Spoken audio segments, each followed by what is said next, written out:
I see, we're exploring lasso regression here. The core idea is that as we increase the penalty, alpha, for large coefficients, the model starts favoring simpler solutions with fewer non-zero coefficients. This is similar to saying that we only choose the most important factors to fit the data. We have 4 statements to consider based on this observation. Let's analyze them one by one. This statement is absolutely correct. Because lasso shrinks less important features' coefficients to 0, it acts like a filter, selecting only the features that truly matter for the model. This is spot on. Think of it this way: a larger alpha forces the model to be simpler, high bias, but in return, it becomes more robust and less sensitive to noise in the data, low variance. It's a trade-off. This is incorrect. While it's often true that zero coefficients lead to dual coefficients near zero, it is not guaranteed. This depends on how the optimization algorithm solves the problem. Incorrect. I checked the _lasso_path functions documentation. It orders alphas from largest to smallest value. This introduces the function _lasso_path from the scikit-learn library, which is used to compute the lasso path. I like that this clearly states the tools used for the task. This title previews the core concept of this problem: understanding how the regularization parameter alpha influences the lasso model. It's the key to answering the questions that follow.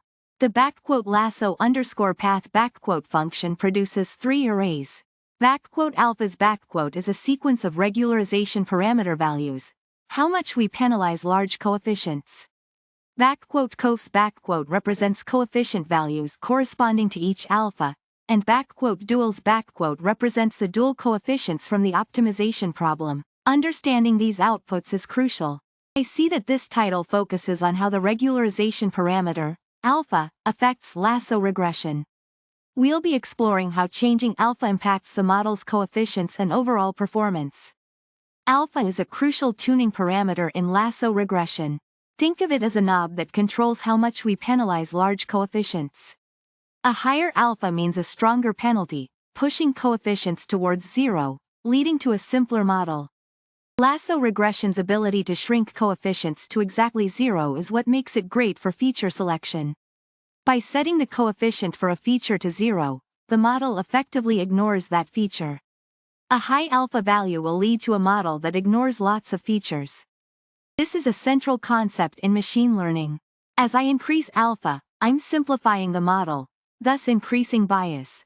The model may not capture the nuances of the data, but it decreases variance. The model becomes less sensitive to random fluctuations in the data.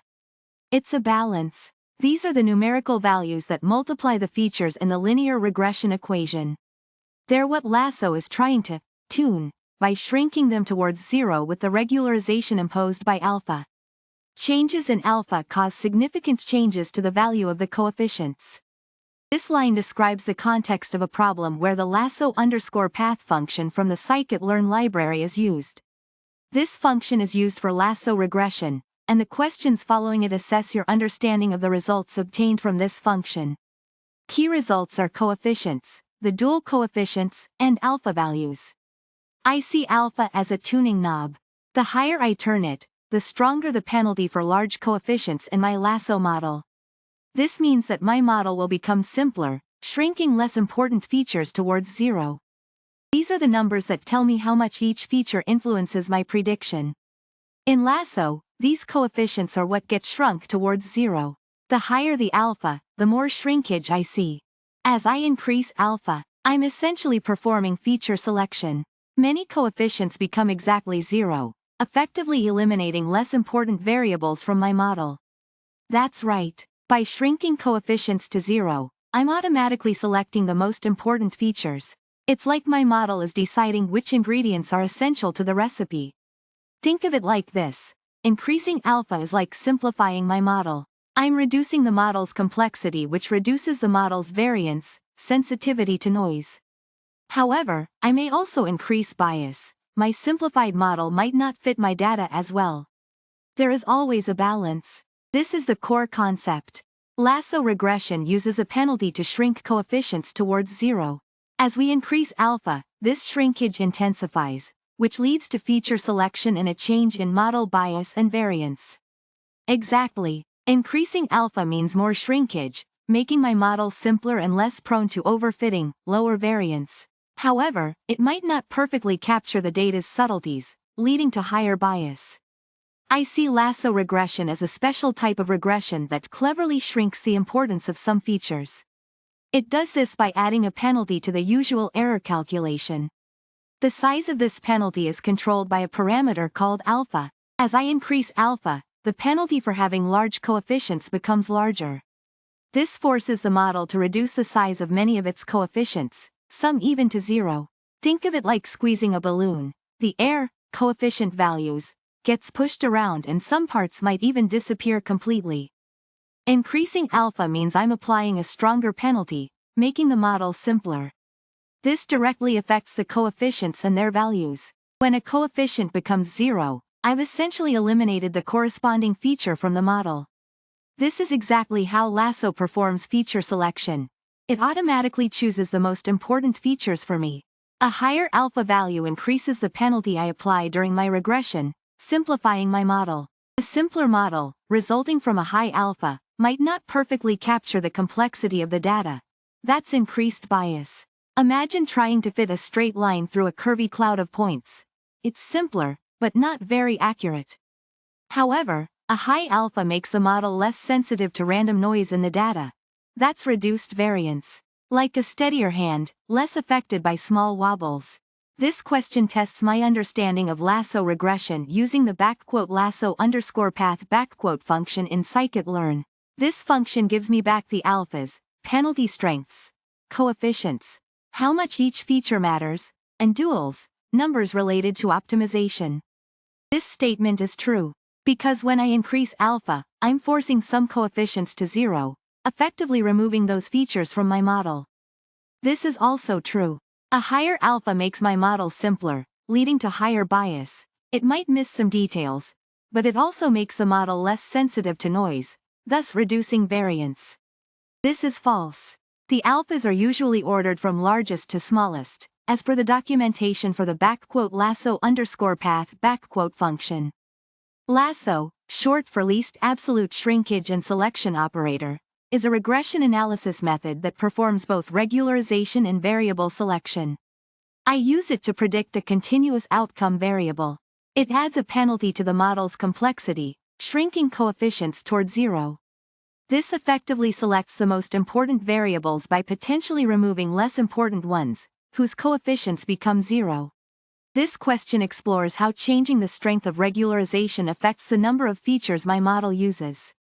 Alpha is the tuning parameter controlling the strength of regularization in Lasso. A larger alpha means stronger regularization. Increasing alpha forces more coefficients to become zero. This simplifies my model, increasing its bias. It may not fit the data as well, but also decreases its variance. It becomes less sensitive to small fluctuations in the data. This is the classic bias-variance trade-off. As alpha increases and coefficients shrink towards zero, Lasso essentially performs automatic feature selection. It keeps the features with the strongest predictive power and removes the rest. This statement is about the ordering of alpha values that the _lasso_path function returns. I'll need to check the documentation to see whether this is true. It might be that they are ordered in decreasing order. Dual coefficients are part of the optimization problem Lasso solves. This statement claims a direct relationship between zero coefficients, features excluded from the model, and dual coefficients always being zero, but that's not guaranteed. There can be numerical issues or optimization nuances that make this statement false. I see this as the core concept. Lasso regression is a technique to find the best fit line, but with a catch. It penalizes large coefficients. Think of it like this. We want a simple line, not a crazy wiggly one. Alpha controls how strong that penalty is.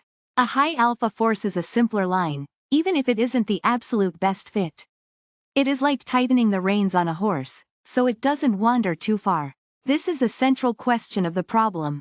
We want to see how changing the alpha value affects the model's coefficients and overall behavior.